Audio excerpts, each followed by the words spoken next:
So let's welcome the lovely Charlie to Let's Thrive and Shine Beyond Belief, the podcast that is actually focusing on leaders, entrepreneurs and business owners that may be slipping into that lovely thing called burnout, or potentially they've got that imposter that's whispering in their ear and saying that I'm not enough, and things that are actually limiting us. And it's a way of actually highlighting some of the tips and guidance that we can actually bring to the table so we can all thrive and shine beyond belief, because ultimately the only thing that limits us is ourselves.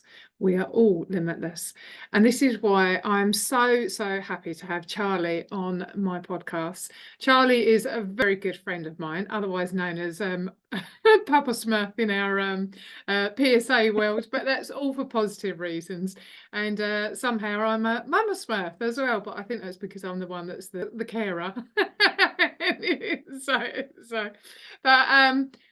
Charlie has gone through a huge journey and definitely some life-changing moments, which is now why he teaches, helps and guides others to be able to prevent or avoid that situation when they do fall into burnout, or they are held back by limiting beliefs, or that wonderful thing called fear, which has a lot to answer for. So anyway, without further ado, I'd love to introduce you to Charlie. And Charlie, please share your journey and why you're actually here right now, and also why you're here. Hi Keely, thanks for having me. First off, wow, why I'm here. Where do I begin? I'm here pretty much to help other people understand what it is to overcome their fear, overcome their limiting beliefs. My journey up until now has been fairly adventurous, shall we just say.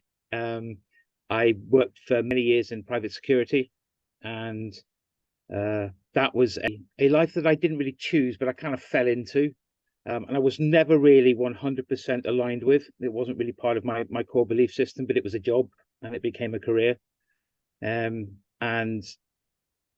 it lost everything during lockdown. Security companies closed overnight, so there was that trauma. Lockdown got lifted. I went back to work, started a new security company, and then within 6 months got diagnosed with PTSD as a result of 20 odd years working in private security with just accumulation of effects. Ended up having to walk away from security, walked away from the city, the company, my job, everybody I knew, became homeless, became bankrupt. And all that was a tough hurdle to overcome, to be honest. But I'm very fortunate that I have a very, very optimistic mindset, that I will always find a silver lining in somewhere. And if I remember rightly, my attitude when all this was happening, all within like a 6-month period, I actually turned around and said, how many people at my age get to start with a clean slate? That was kind of my attitude towards it. And then, then everything was going grand and great. And then the universe decided to throw another curveball at me, and I suffered 3 heart attacks in 18 hours. So very lucky to be here. So why am I here? Well, I'm on borrowed time from one respect, but I'm here to actually show people that no matter what happens in your life, there is always that opportunity to move forward. There's always that opportunity to find a better path or a better route. Because, I mean, there's the old phrase, this too shall pass. Everything that we feel, whether it be fear, whether it be even the positive stuff, they have a finite timeline. And so we just enjoy the good things when they happen and keep going forward through the difficult times as well. But yeah, how I help others, I teach them how to be I suppose, present-minded, be very mindful and living in a mindful way. So that entails focusing on the present moment, focusing on the here and now, who they are right at this very moment. Because at the end of the day, when you're mindful and you're focused on the present, there is no regret or past influence, and there is also no what if traumas that might happen in the future. So that helps people just focus and keep moving that one step forward with whatever they might be doing, whether it be for business and personal life. So that's kind of where I am and what I do in a very small nutshell. Thank you. And it's really interesting, this phrase that you've just said, this too shall pass. Now, it's weird how the universe brings things to you, because first time I heard that statement was 3 weeks ago, and I was watching a movie, and they said this too shall pass. Literally the following day, within our group, our meditation group, that question was asked: what does it mean to you when someone says the words "this too shall pass"? So we then had that exercise, and then I shared it into my coaching session. And the three that was on it was Duncan, who you know, and I've got another lady that I mentored as part of the Santander, and Jemima, she has sickle cell. And she says, funny enough, she said that's a phrase that I often use as someone that's got sickle cell, along with my pain is something that others are wishing for, because, and it's the only way that she can see it, because I mean, obviously, as someone with sickle cell, she's in constant pain 24/7. The pain is unbelievable, but she's also worked in end-of-life hospitals, and there are people dying there. So in her mindset, it helps her to think of things from a different, like you're saying, reframing it and seeing it from a different perspective. So while she's in lots of pain, the person next to her could be dying. And she said, and so they're wishing for my position because I'm in a better position. And she said, it's the only way, I think she said, I can cope with everyday life. So yeah, it's a good phrase, that this too shall pass. I think also, just with what you were saying, it actually highlights the fact that we view our lives from our own reality and our own perspective, because from her perspective, her pain is a lot, and it's could be crippling, especially with sickle cell. But the fact that she's had the opportunity to work in end of life care, it just puts it in perspective. So I mean, it reminds me of the old story. I thought my life was bad until I saw when I had no shoes, until I saw a man with no feet. Yeah, it's exactly that principle.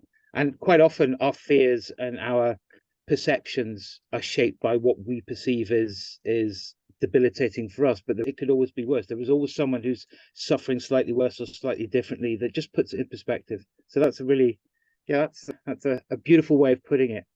Yeah, people want my pain. Yeah, I mean, she's got a better way of putting it, but I've simplified it. But that's effectively what it means. And because I did say to her, how do you manage that every single day? And she said, that's how I have to manage it. And it is seeing that different perspective. One of the things I often talk about is, with perspective, if you're in a valley, on one side of it, when you look, it's darkness. But when you then turn the other direction, you've got the light shining down, you're seeing it and it looks stunning and beautiful. So, and that's the thing, is that every side has a different perspective and you can see beauty in different ways. And so no, I like that thing about the valley. That's good. Might have to nick that. that's all right. I'm happy with that. I'm sure you and I have nicked a lot of our we so often we end up having the same conversation or finish each other's words because we're so aligned with each other's thoughts. So I'm going to throw in a bit of a curveball here.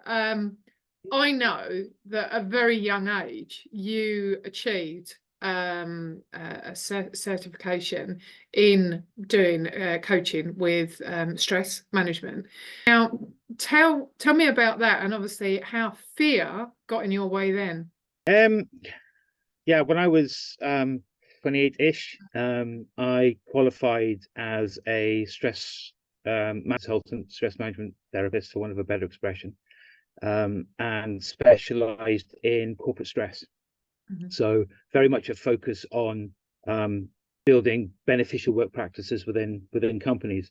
But part of the stress management wasn't just mental, it was also the physical side of stress as well. So it was a lot of physiology in the whole the thing. And I ended up, and not blowing my own trumpet, but I ended up with a 98% pass mark in my finals. So I was really on course and really good within myself that this is what I was going to do. This was a career choice. But my previous experiences at school and early life had been traumatic, for want of a better expression. I was bullied very heavily while I was at school, and that kind of bled into my young adult life. And when I was faced with actually stepping out and becoming a stress management consultant and actually doing some serving and actually doing some really, really beneficial work. My fear sort of raised its ugly head and was like, well, this is going to be difficult, because every time you've tried something, you've been slapped back down, you've never succeeded, you've never achieved anything beyond the theoretical. It's always just been a pipe dream and an idea. And over a very short space of time, those fearful ideas gradually wore me down to the point that I never actually started doing anything to do with stress management. My fear talked me out of it. Yeah. But as we know, fear is our own creation. So I basically talked myself out of it because I was too afraid to actually stand up and shine or stand on a soapbox and actually be noticed, because all that bullying at school had conditioned me somewhat to just hide in the background. And that kind of followed me quite a way through my life as well. Yeah. So the opportunity I had then, I just let slip through my fingers. And I can't blame anybody but myself for that, because it was my fear that got in my way. Yeah, so reconnected with that idea now, though, I'm pleased to say, about 30 odd years later. Well, I think both of us can safely say, I mean, it's taken me over 50 years to actually find my why. And I know you and I have got such similar beliefs and ideologies around stress management and all those things, limiting beliefs. And as you say, you know, one of the things that, you know, when I'm looking and helping people around limiting beliefs, is that little voice in our head. It's just so powerful, and you know, it just chips away at you. And that's why it's so important to look at, you know, positive, you know, reframing the things that we say, because the more we reframe them to positive, rewire our brain, it then sort of prevents that mindset where I can't do to I can do. And the more you do it, the easier it becomes. But the more we have self-talk, that negative self-talk, and, you know, we don't do it deliberately. You might be little things like going, stupid cow, I'm always doing that. Well, you're not always doing that. Or I can never do such and such. Well, that's not true. You know, that's just your belief, you know, all of those kind of things. And the more you tell it, the more your brain's going to go, I'm not enough. I can't do it. It's never going to happen. I completely agree. That's the thing. The reptilian part of our brain doesn't have a sense of humor. It just sees black and white. So when you say, oh, I'm a muppet, I shouldn't be doing that, or I can't do this, it doesn't understand the gray areas. It doesn't understand sarcasm. It doesn't understand any form of humor. All that part of the brain hears is, I'm a muppet and I can't do it. So that's the narrative you tell yourself. Yeah. But yeah, it's like the old phrase, you've got the two wolves, the dark wolf and the light wolf, and it's which one you choose to feed is which one will be dominant. But because of our survival instinct, that negative survival narrative seems to be the most predominant thing, unless we actively choose to change that neural pathways and that rewiring. And that is tough to beat that historical conditioning. Yeah. And I mean, obviously, the starting point of that, is, as you say, is creating awareness and trying to understand where that's come from. And it's not a case of, oh, you know, I look back, woe is me, life is crap, well, I blame this, blame that, because that's not going to work. But if you can understand where it comes from, then at least you can go, ah, that makes sense. Now I can start doing something about it. But if you don't know where it's coming from, I mean, in fact, at my retreat, one of the ladies there, Carol, she actually was going through this process. And suddenly she sort of remembered something that had happened to her in school. And it was like this, when you see that eureka moment, I love it when that happens. You see that eureka moment, they suddenly go, oh. And she sort of like suddenly realised this event had shaped every single decision that she had made from that point and the way in which she was behaving. And then you can do something, can't you? Yeah, I completely agree. And just go back to a point I made earlier about when I did my stress management. When I first sort of walked away from that opportunity of doing stress management, I blamed everybody else but me. I blamed the economic climate, the lack of opportunity, you know, you name it. I kind of threw a blame ball at it. But when I turned around and realized that I'd done it, I hadn't taken up that opportunity because of my own fear, and I created my fear, so it was my fault. That was like a mini eureka moment. It was painful to go through, but that was so cathartic. That just lifted a weight off me, and I was like, no, now I understand why. Then I could move on. So yes, I completely agree with what you said about finding that eureka moment and that why. And it ain't easy. It's tough because quite often we have to realize that instead of blaming the external, we have to look inside and go, what was the root cause? Oh, yeah, me. Yeah, and your response to the situation, as you know, is like external factors. There's nothing that you can do about it. I believe that you said that a lot of the behaviors we have based on 95% of the external factors that come in, but it's our internal narrative that will actually turn it around, whether you react or you respond to it. That little monkey that whispers in your ear. It's like the emotional monkey. He's always there. He's always there, but it's whether you choose to listen to it or not. You're right. But going back to what you said about the 95%, it is something that I wholeheartedly believe, that our own internal emotional state is by and large responding and reacting to external events. So if we can learn how to mindfully and calmly deal with these external events, then we will never be emotionally overwhelmed on the internal. And that means we can actually really look inside without that emotional turmoil and really get to the root causes of who, what, why, and where. Yeah. You know? Yeah. And I mean, the important thing about that as well, your reaction to things, it's just learning to stop. You know, don't rush into things when something doesn't feel quite right and your emotions are starting to elevate. That's when it is time to, as you turn around and say, and I know it's something we're going to talk about, is learn to breathe.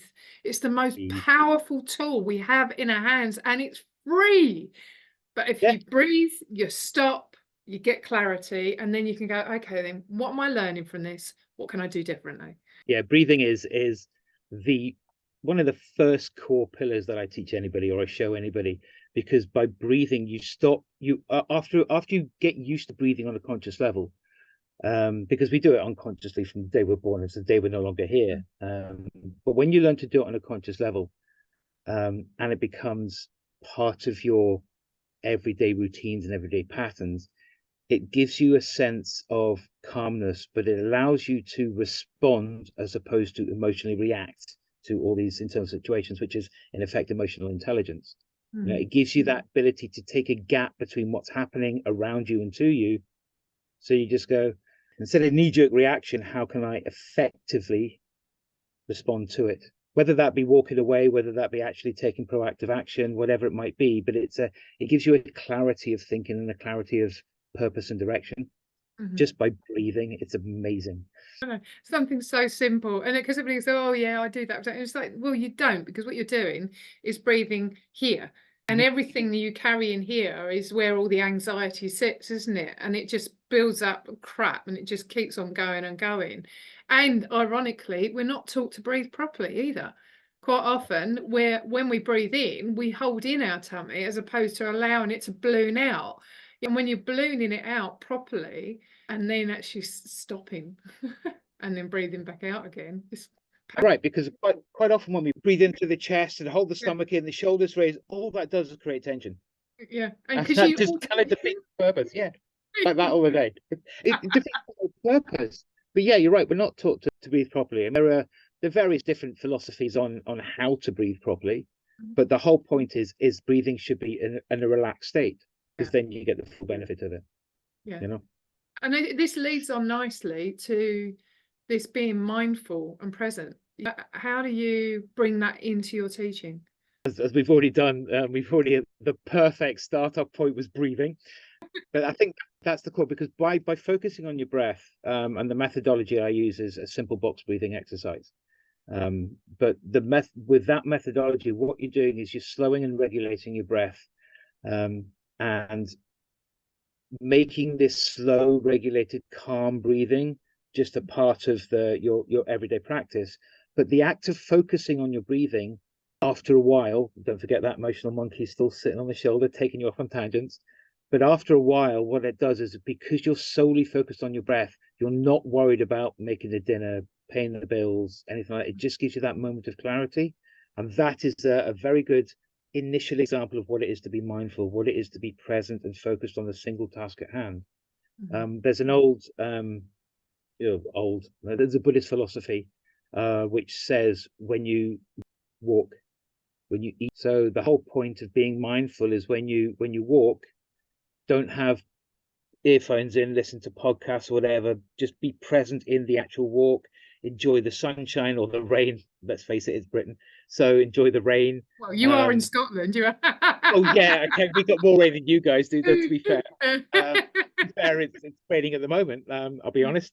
But yeah, so when you walk, be mindful and be aware of the birds singing, the light, the smells that are around you. Just be so immersed in the act of walking. Also be aware of how your feet feel when they touch the ground. The one where you eat.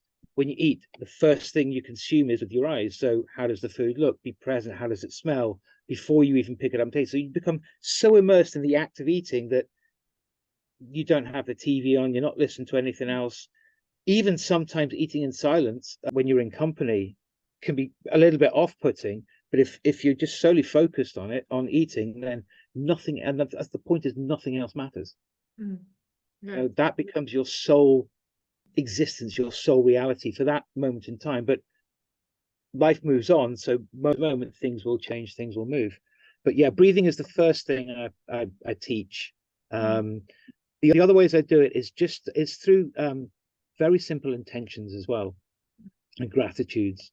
I carry gratitude stone on me all the time, and it's actually just a coin, but it's just a way of me having something physical. When I touch it or I see it, it just reminds me just to stop and be present of exactly what I'm doing, how I'm feeling, the person that I am right here, right now. That might be different to the person I am in 10 minutes time. That might be different to the person I was 10 minutes ago, but all I'm focusing on is the person I am right now.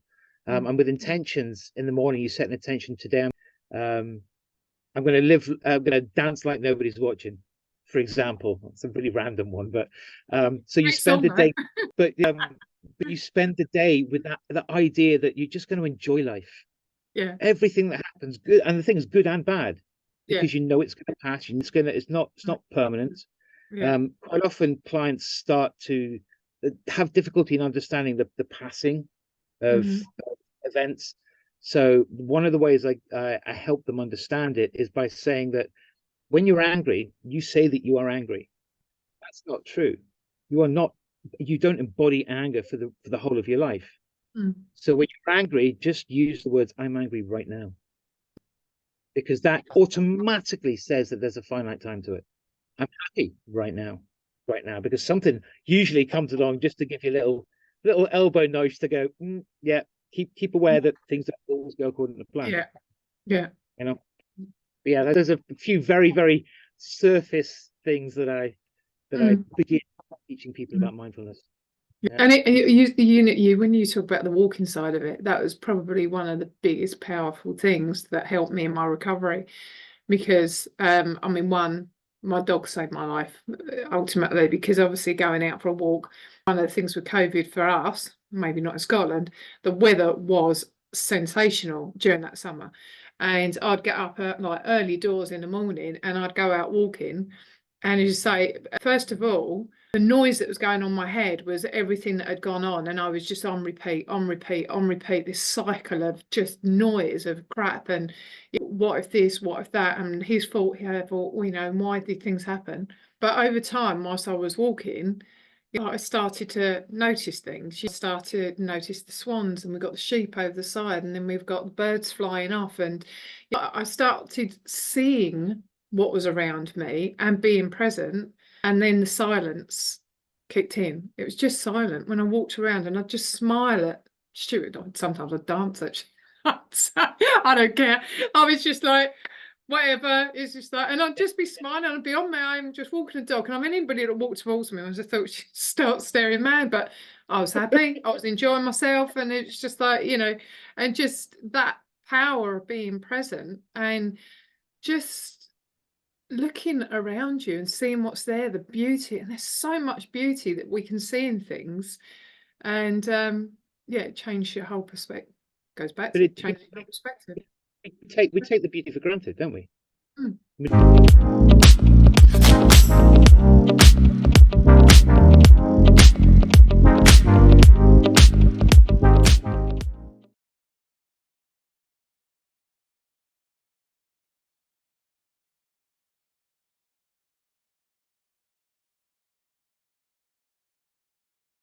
I live in Scotland, and the countryside around me is absolutely stunning. And I used to take it, I used to not see it. Going back to what you were like when you were walking, I just was so wrapped up in my own head, so wrapped up in what I had to do, that it just passed me by. And it's only since I've really become a lot more mindful that I notice the little things now. Yeah. I could be walking like or in the garden in the evening, and I'll just suddenly stop and I'll be like, okay, the moon's really big and really pretty tonight. Now, before, I would never notice. I'd be so focused on where I was going and what I was doing that I didn't take time to stop and smell the roses. And that gives you a joy as well in actually just being alive. That's kind of where I am at the moment with after having those heart attacks. I am so grateful to be alive, so grateful to still have an opportunity to serve and help and help my clients, but just to be, it's an amazing feeling, you know. And okay, I wouldn't recommend having heart attacks as a way of doing it, but it really did help me become mindful. Yeah, it's like a Very wake up call. Yeah, it really was. I mean, not that I haven't had them many times in the past, but this one was really the one that actually went, okay, now's the time. Now you have no choice but to almost like be grateful for this extra time that you've been given. And it's quite interesting, you know, when we're saying about being grateful for things. I mean, I know with yourself, that was really your own personal wake-up call for fear doesn't matter. You know, I mean, that was almost instantaneous that fear no longer existed. And I think I shared this with you because we were talking about that, is that when you wake up, you punch the sky, so to speak, and say, I'm alive, kind of thing. And one of the funniest things that I was told almost immediately after that is that one of the guys that's saying, he said one of his coaches says to him, the first thing he does is in the morning is he goes like that. And if he doesn't hear the sound of words, he knows he's okay. I love that. I absolutely love that. Oh, that's I'm brilliant. alive. Oh, that's oh, I'm grateful for that, Hugh. That's made my day. Oh, absolutely brilliant. Yeah, you're right. I am fortunate, lucky, and very grateful to still be here.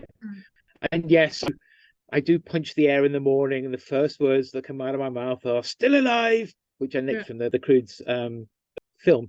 But it's a way of me reminding myself not to fall back into old routines, not to fall back into old habits, because it's so easy to fall back into the familiar. It's so easy to take things for granted. And I point blank refuse. Yes, I'm not perfect. I'm going to slip every now and again, and I'll be, especially when I'm thinking about business, I'll be like, right, I've got to do this, and I've got to do this, and I've got to do this. And it does happen, but I'm more attuned now to go, oh, hang on a minute. Okay, what do I have to do first? Get all wrapped up in the hype. So yeah, very, very grateful to still be here. Yeah. And I mean, actually, the whole point around burnout, and I know you and I have discussed this quite often, is that, you know, so many of us don't realize we're slipping into burnout until it actually happens. And unfortunately, in many cases, it can take months and years to recover. It's not like, oh, a few days, you know, go and have a rest in a kit. That doesn't work. Yeah, I mean, you physically shut down, you know, mentally and physically. You lose the ability to be able to hold a conversation properly. You know, I mean, I couldn't even draw words, you know, and I knew they were there, but I couldn't find them. I'm just like, so it's really, really difficult. What would you say to the listeners of things to be aware of that might actually be a way to tell them, you know, you need to make some changes? Wow, that's a really good question. Be aware of when you're actually so wrapped up in what you're doing that you can't see the wood for the trees. The whole point is you can't see the wood for the trees. So quite often, unfortunately, it is really hard to notice as it happens because it's a gradual slip into burnout. You just get more stressed. The only thing I'd say is if you notice that you're becoming things like more irritable, start to maybe emotionally lash out at those nearest and dearest to you. Your work bleeds into your personal life. Your personal life bleeds into your work life more than normal because for human beings, it is going to happen. But if you notice that happen, that might be an indicator. Also, if you notice other people's behavior towards you change, that's a really good indication that they have seen something in you that's changing and they're adapting to a new you or a new way that you are being. So that might be another way. But it's really hard because you're so wrapped up in what you're doing that sometimes these things, even with the best intentions, pass you by Mm. and you don't notice. So I think one of the best ways to avoid any form of burnout or extreme behavior changes, shall we say, or even just shut down a depression, is to get these practices in place before they happen, because then at least you have an ability to go, that doesn't feel right. Okay, that's changed, and then you can start working on it. But yeah, that question about how they can notice it when it happens is really tough, because quite often somebody who is heading to burnout, for example, is so wrapped up in what they're doing and so focused on deadlines or projects or whatever corporate ladder they're climbing, that they don't notice it.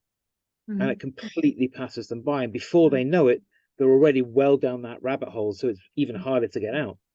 I talked in the past, and I know how tough it was for you to come out of burnout.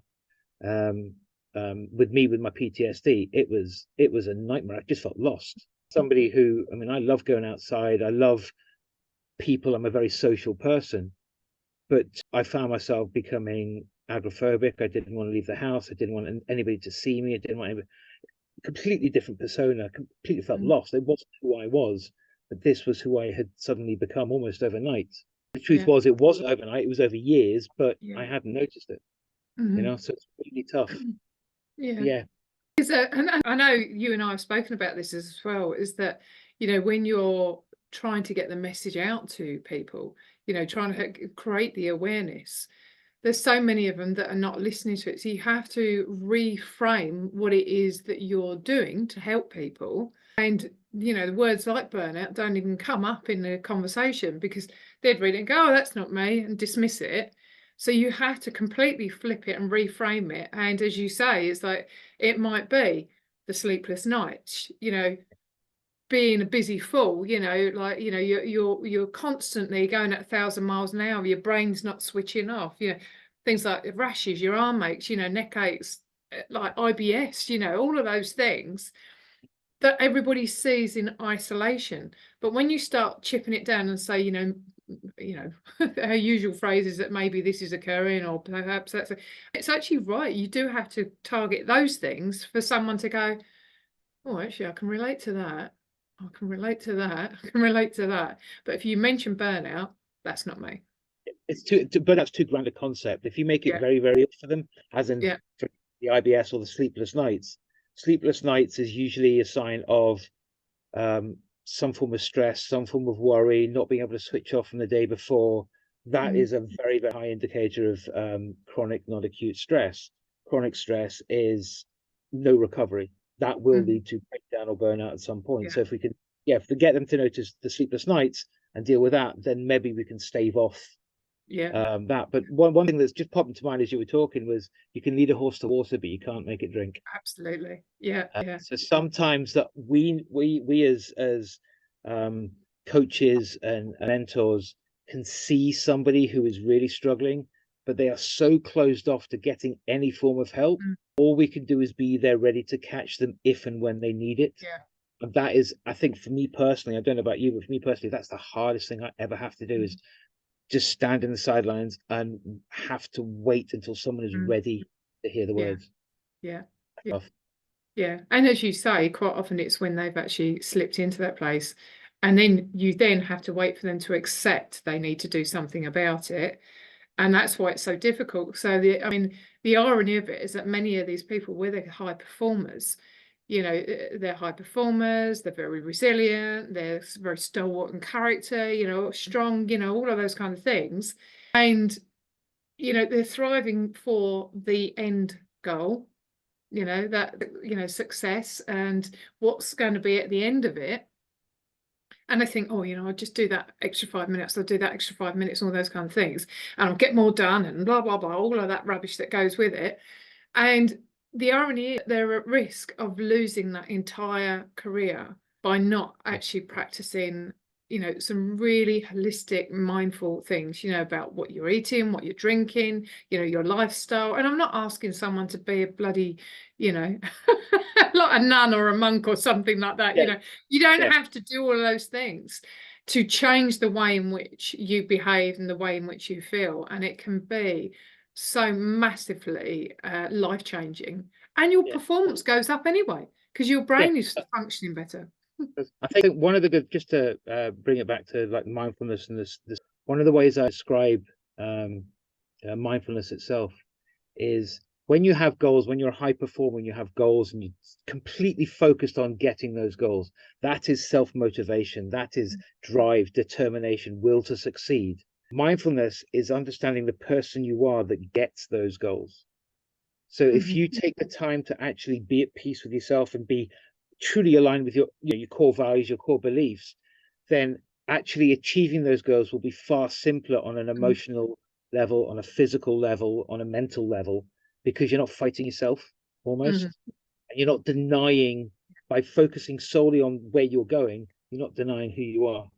Yeah, yeah. And I think that is a very, very good way of actually being a successful high achiever, but not facing like burnout, complete loss, depression, anxiety, losing family, whatever it might be. Yeah, I mean, think about Steve Jobs right at the end. yeah, The one thing he regretted was he sacrificed his family life for his business. yeah, yeah. And ultimately his health went Yeah, with it as well. Yeah, it's yeah, quite true. And sometimes, things go on as well. I mean, are you familiar with the phrase secondary gain? yeah, Yeah. And, quite often some of the behaviors that we have are a secondary gain. You're doing it because you're hiding from something that you don't want to face. Because that thing that you don't want to face is the thing that might actually be really difficult. It might mean that you're actually removing people from your life, it might mean I need to leave my job. It might mean that someone smokes, they got to give up smoking. It's a pain that they've got to overcome. They've got to change it. And it's easier to do the secondary gain, working loads of hours, eating junk food. As someone described it as self-soothing rather than sabotage, because we don't deliberately go out to sabotage ourselves, but we do eat, like junk food and all those kind of things. And quite often you're doing that because you want to hide from that. and it's a fear of facing it. It's a Yeah. fear of actually fronting up to your own lack or your own low self-esteem or your own fear of success or failure, whatever it might be, because that's exactly what I did when I was looking at doing stress management all those years ago, because I didn't want to deal with my fear of being a failure or even being a success. I just ended up going, well, I'm not going to do that, so I'm just going to live life in the moment. I'm going to drift. That's what I did for 20 It's years. I easy. just drifted, and until I began to really understand why I was living the life that I was, paycheck to paycheck, that I actually started to like go back and actually try and understand why. And that cathartic moment of me going, my fear is mine and mine alone. I can't blame anybody else. That actually enabled me to that eureka mind shift switch. Yeah. And yeah, there was a lot of work after that that I had to go through, but at least that was the start. Yeah, yeah. That I mean, interesting. I'm working with a client at the moment, and they're doing the whole rediscovering your why piece. And obviously, they've their why, what their values are, and or obviously trying to establish their beliefs. And the beliefs question is not just about what's surrounding you, whether it's religion and all the things that have been programmed into you. It's a beliefs about yourself, about whether you can achieve that why. And because I said, right, okay, and write all the things that you think is going to stop you from being able to achieve that. And he's written down these things, and one of the things is about having those being listened to by people more senior to him. He's an Italian guy, and obviously the elder generation, it's like you listen to them and you've got to respect them and all those kind of things. And he said, I don't think I'm going to be heard. And I was just like, is that the bloop or is that the truth? And that's the thing, is that each one of those you can sort of write down and go through, well, is this the belief? Is this the truth? Well, if it is the truth, maybe it's skills. Well, what do I need to do in order to change that? Because just because you haven't got a skill, don't mean to say that you can't learn it. Those kind of things. And that's where the whole limiting beliefs has such power on you. That phrase, is it a belief or is it a truth? That's just so when Yeah. you actually go, right, what is happening? well, is it true? Is it a true fact, or is it a belief fact? Is it Mm. something that I've projected, or is it Mhm. actual something that's external that I can learn, or I can overcome, or I can do more about, and can affect change? But if it's a Mhm. belief system, that's really tough to come to terms with sometimes, because if you think something's true, but it is actually your own internal belief that you're projecting, it really makes you, it forces you to look inside, especially when somebody perhaps might not want to.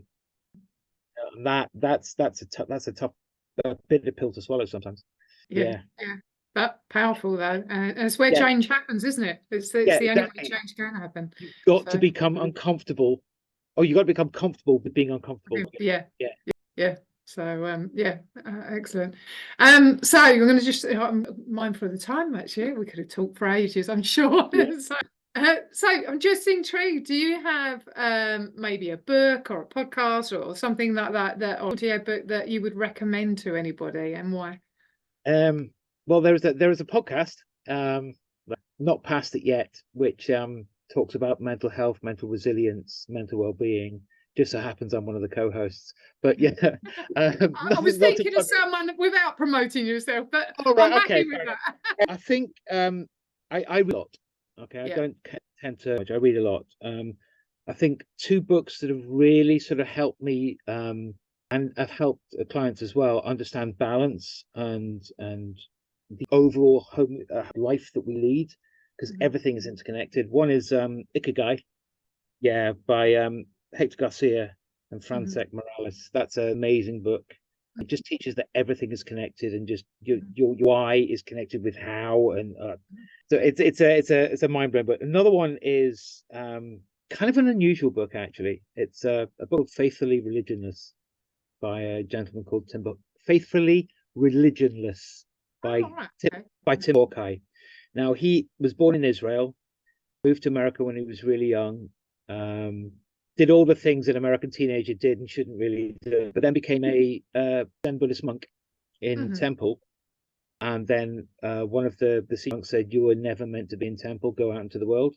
So what in this book, what he does is he uses real life scenarios to Mhm. highlight um, philosophies and methodologies that he's used, and he basically takes the whole idea of Zen Buddhism, which is quite out Mhm. there, and makes it real and makes it understandable. Mhm. So, and he's not talking about Zen Buddhism as a thing. He's talking about a mindful way of living, a mindful way of being, just being aware of the world around you and how you interact with it. So that for me was another kind of eye-opening one. So there's two books for you. I'll check that one out. Ikigai was obviously a big favourite of mine, as you can understand. So, so but yeah. So, and I've already mentioned about music, but is there any songs that you would actually use to lift up your mood? Two that spring to mind. There's so many I could pick. To be fair, there's so many. I listen to music when I'm sort of like just pottering around. I've got it in the background. One is a song called "What Are You Waiting For" by Nickelback, um, and that's like, well, what you waiting for? Just, the sun to stop rising before you actually make a decision and make a choice. That's kind of that. And the other is "Affirmation," and I think that's by Savage Garden. Um, and that's just it's basically very clever. It's a very clever song because it talks about everything affirmation I believe in, Mhm. karma and good deeds get good deeds back to you, and it's just such an uplifting song. It's quite light. It's quite, so yeah, those are the two that I would probably pick as the ones that even when I hear them just instantly pull me, Mhm. to a happy place. Okay, I'll check those out actually. I mean, in Nickelback, I've got a bit of that, but I haven't. So, Savage Garden, you Savage Garden, say affirmation, yeah, right? I remember that one. I'll give that a try afterwards because I love music, mainly live music if possible, because it's just that I think it's a bit like that community feeling. It doesn't matter necessarily if you really like the band, but it lifts the mood, doesn't it, when you see live music? It just completely changes the dynamic. Unless you're a completely miserable sod, but there are always those hanging around somewhere, but yeah, it's that emotional sharing. yeah, Doesn't yeah, it is. It's that sense of belonging. Yeah, it which is. And the energy that you get from everybody, you know, that connection. So, and everybody enjoying the same experience and those kind of things. So we've probably touched on it, but if you was able to go back to your 20-year-old self, what would you say to him? Oh, wow. I've got, well, if wow, my 20-year-old self, I would actually say, because of my sense of humor, the way I am, I turn myself to buy gold, Amazon, and Apple. You know, that would solve a lot of my present problem.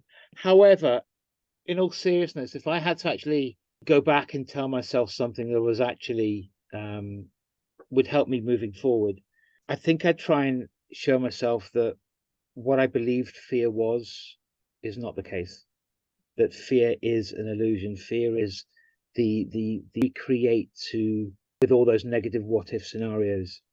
And going right back to what we said right at the beginning, the phrase "this too shall pass," because no matter how bad it gets, no matter how traumatic you feel, no matter how heavy the world feels, it will pass.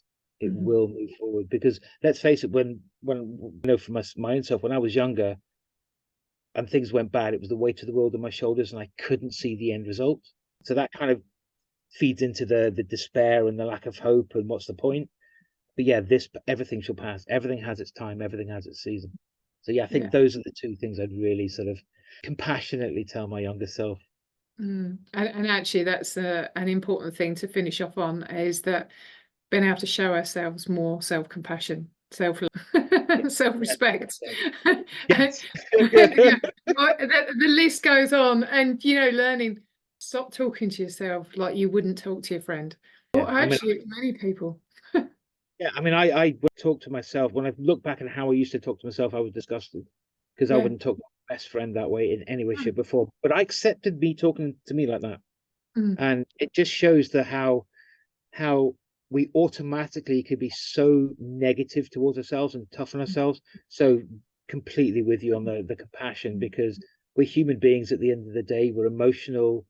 We're mm, not perfect. Perfection is an illusion. So we're gonna cock things up. We're gonna make messes of things. Things ain't gonna go right. And that's yeah. okay. Yeah, that's okay. As I like to always say, is that we are a work of art in the making, and we're not Yep, perfect until the day we die. So definitely. just keep on improving. So anyway, Charlie, it's been an absolute pleasure having you on here. And for all of you listeners out there, if you've enjoyed this and you've taken some really good snippets of advice and you think it would benefit others, then please share it. And then, of course, if you haven't listened to any of the other podcasts, then check them out. There's some fantastic tips and advice and guidance. So you never know what's going to be able to help you down the line and help you to thrive and shine beyond belief, because we're all limitless. Anyway, thank you, Charlie. It's been a pleasure. Thank you, Keely.